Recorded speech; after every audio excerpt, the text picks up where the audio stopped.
কদিন আগে টিভিতে একটা পুরনো হিন্দি সিনেমা দেখছিলুম, জানো, উৎসব। পরে জানলুম ওই শূদ্রকের লেখা মৃচ্ছকটিক এই সংস্কৃত নাটকের ওপরেই নাকি তৈরি হয়েছে এই সিনেমা। এখানে রেখা হয়েছিল উজ্জয়িনী নগরের নগরবধূ বসন্ত সেনা, আর শেখর সুমন হয়েছিল গরিব ব্রাহ্মণ চারু দত্ত। দেখেছো তোমরা সিনেমাটা? এই সিনেমাটা দেখে মনে হলো সেই সময়টা কিন্তু ভাবনা চিন্তার দিক থেকে অনেক এগিয়েছিল বাপু। সেকালে সমাজে নগরবধূদের নিয়ে অমন আহামরি ছুতমার্গ ছিল না। ঘরের বউ আর বারবধূও দিব্য স্বাভাবিক গল্পগুজব করতো, কোনো বাধা ছিল না। আর যৌনতা নিয়েও কেউ এমন রাগ রাগ ঢাক ঢাক গুড় করে কথা বলতো না। কত কি জানলুম ওই সিনেমাটা থেকে। এর আগে তো শুধু জানতুম বেশ্যা, খানকি, পতিতা, রক্ষিতা, এই সব নামেই আমাদের ডাকা হয়। কিন্তু ওই সিনেমা দেখে বাংলা অভিধান খুলে দেখি আমাদের আরো কত নাম। নগরবধূ, বারবধূ, বারাঙ্গনা, বারবিলাসিনী, দেহোপসারিণী, উপপত্নী, গণিকা, জারিণী, পুংশ্চলী, বিজর্জরা, অসগু, অতিত্তরী, আরো কত কি। আমি তো পুরো তাজ্জব বনে গিয়েছিলাম এত নামের বাহার পড়ে। ওই সিনেমাতেই দেখলুম মহর্ষি বাৎসায়নকে। আরে আমজাদ খান যে রোলটা করেছিল, ওই বাৎসায়ন মুনি নিজে চিরকুমার থেকে কামশাস্ত্রের ওপর একখানা বই লিখেছেন, তার নাম কামসূত্র। বেশ্যাবৃত্তি নিয়ে অনেক কিছু লেখা আছে এই বইটাতে। খুব ইচ্ছে হলো বইটা পড়ি, কিন্তু মুশকিল হলো আমি তো সংস্কৃত পড়তে পারি না। তাই লাইব্রেরি থেকে আনিয়ে একটা বাংলা অনুবাদের বই পড়লুম। আর পড়তে পড়তে পুরো বনে গেলুম গো। বাপরে বাপরে বাপ, এ বই তো মারাত্মক পড়াশোনা করে লেখা গো। আমাদের অমলের গবেষণার চেয়েও ঢের ঢের বেশি মারাত্মক খাটনির গবেষণা। বাৎসায়ন ঋষি তো কামকে পুরো কলার মর্যাদা দিয়েছেন। উনি যেমন কাম, প্রেম, 64 কলা, 8 রকমের ভালোবাসা নিয়ে লিখেছেন, তেমনি আবার যৌনতার সঙ্গে মনের কতটা সম্পর্ক আছে মানুষের সেই মনস্তাত্ত্বিক দিকটা নিয়েও লিখেছেন। কাম বাসনার পাশাপাশি আধ্যাত্মিক ভক্তি বাসনার কথাও বলেছেন। তবে আমি যে বইটা পড়ে সবটা খুব ভালো করে বুঝেছি তা নয়। শুধু এই বইয়ের একটা গোটা অধ্যায় আমাদের নিয়ে লেখা বলে বেশ অন্যরকম একটা ভালো লেগেছিল জানো। ওই যে কামসূত্রে যেখানে বাৎসায়ন পতিতাদের 9টা ভাগের কথা লিখেছেন না, ওই যে কথাটা বেশ খটোমটো কথা, কি যেন দেখো মনে পড়ছে না। দাঁড়াও বলছি, লেখা আছে আমার খাতায়। কই গেল? পেয়েছি, বেশ্যা বিশেষ প্রকরণ। বুঝেছ? এই বাৎসায়ন লিখেছেন এর 9টা ভাগ হলো এই যে কুম্ভদাসী, পরিচারিকা, কুলটা, শৈরিনী, নটি, শিল্পকারিকা, প্রকাশ বিনষ্টা, রূপজীবা আর গণিকা। এই সব পড়তে পড়তে মনে হচ্ছিল যৌনকর্মীদের এই কাজও যেন একটা শিল্প, যৌন শিল্প।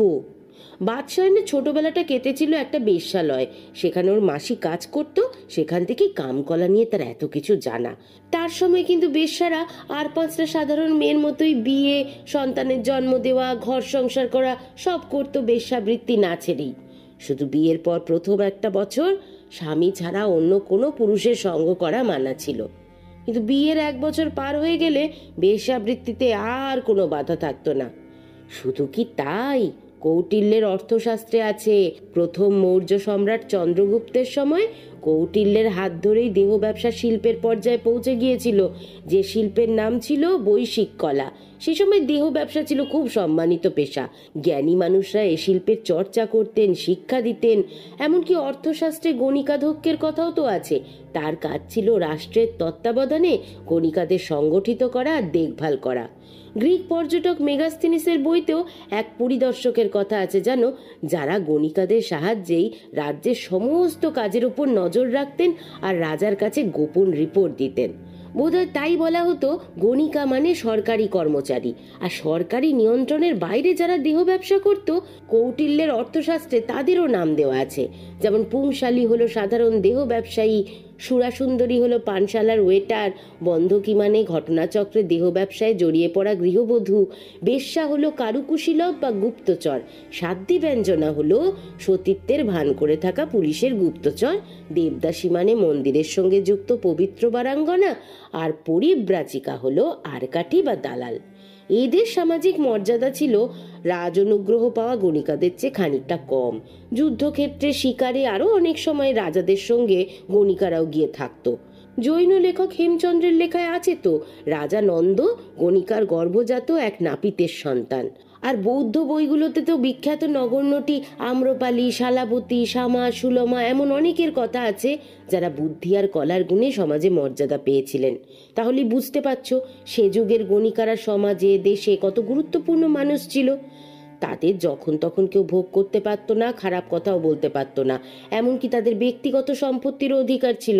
রাজকোষ থেকে মাইনে ছাড়া তারা গয়নাগাটি, পোশাক আশাক, উপঢৌকন, উত্তরাধিকার সূত্রে সম্পত্তিও পেত। কোনো গণিকার ইচ্ছার বিরুদ্ধে তার সঙ্গে বা তার অবিবাহিতা মেয়ের সঙ্গে জোর করে শারীরিক মিলনের চেষ্টা করলে দোষীকে সর্বোচ্চ আর্থিক সাজা দেওয়া হতো। আবার সপ্তম শতকে রাজা হর্ষবর্ধনের সভাকবি বাণভট্ট তার কাদম্বরী বইতে লিখেছেন, সেকালে বেশ্যারাই দেশের রাজাকে স্নান করাতো, পোশাক পরিয়ে দিত।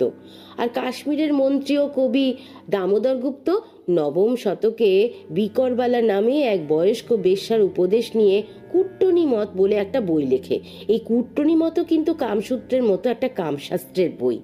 মহাকবি কালিদাসের মহাকাব্যগুলোতেও বেশ্যা নারীর কথা আছে। চর্যাপদ, সয়ফুলমূলক, বদিউজ্জামাল, গোপীচন্দ্রের সন্ন্যাস, এইসব কাব্যপুঁথিতেও সেকালের বেশ্যা সংস্কৃতির কথা আছে। সেকালে ভারতে দেবদাসী প্রথা চালু ছিল যেন, এও এক ভক্তিমূলক পতিতাবৃত্তি। দেবতার সঙ্গে বিয়ে দিয়ে দেবদাসীদের মন্দির সেবিকা করা হতো। যাদের ভোগ করতো সেই মন্দিরেরই পৃষ্ঠপোষক রাজা, পুরোহিত আর সেবায়েতরা। এখনো গোপনে ভারতের অনেক মন্দিরে এই প্রথা চালু আছে। এছাড়া উত্তর ভারতের জিপসি সম্প্রদায়ের মধ্যে মেয়ে শিশুকে পতিতা বানানোর একটা প্রথা ছিল।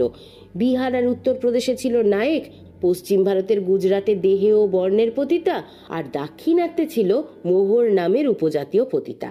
এ হলো প্রাচীন ভারতের বেশ্যাবৃত্তির ইতিহাস। বিদেশেও কিন্তু টাকার বিনিময়ে যৌনতার ইতিহাস অনেক পুরনো। সুমেরিয়ানদের মধ্যে প্রথম পতিতার দেখা মেলে নাকি। খ্রিস্টপূর্ব সময় ইতিহাসের জনক হিরোডেটাসের লেখাতে আছে এই পতিতাবৃত্তি প্রথম শুরু হয়েছিল ব্যাবিলনে। সেখানে প্রত্যেকটা মেয়েকে বছরে অন্তত একবার করে যৌনতা, উর্বরতা, সৌন্দর্যের দেবী আফ্রোদিদির মন্দিরে যেতে হতো, আর সেবা শুশ্রূষা করার নামে একজন বিদেশির সঙ্গে নামমাত্র টাকা দিয়ে যৌন সঙ্গম করতে হতো। একই ঘটনা ঘটতো সাইপ্রাস আর করিন্থেও। তারপর তো ফিনিশীয়রা এই প্রথাকে আরো ছড়িয়ে দিয়েছিল। ইসরায়েলে তো এটা সাধারণ ব্যাপার ছিল।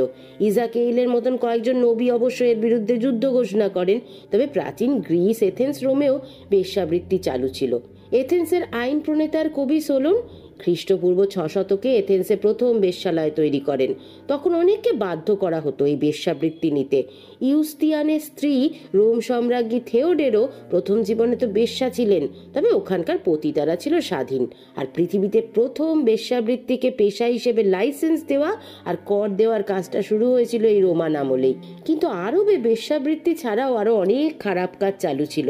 পুং মৈথুন, স্ত্রী মৈথুন, পশু মৈথুন সেই সময় স্বাভাবিক ঘটনা ছিল ওখানে।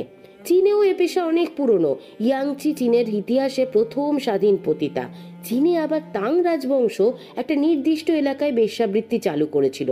পরে সাং রাজবংশ এসে বিভিন্ন জায়গা থেকে পতিতাদের খুঁজে নিয়ে হাংচৌ শহরে তাদের থাকার ব্যবস্থা করে একটা বড় বেশ্যালয় তৈরি করে। ওই দেখো, অমন হাঁ করে গেলে কেন গো আমার কথা শুনে? ভাবছো সোনাগাছির মালতী এত বইপত্র, এত ইতিহাসের কথা জানলো কি করে? তাই তো শোনো বাপু, সোনাগাছির মালতী কলেজ অবধি পড়েছে।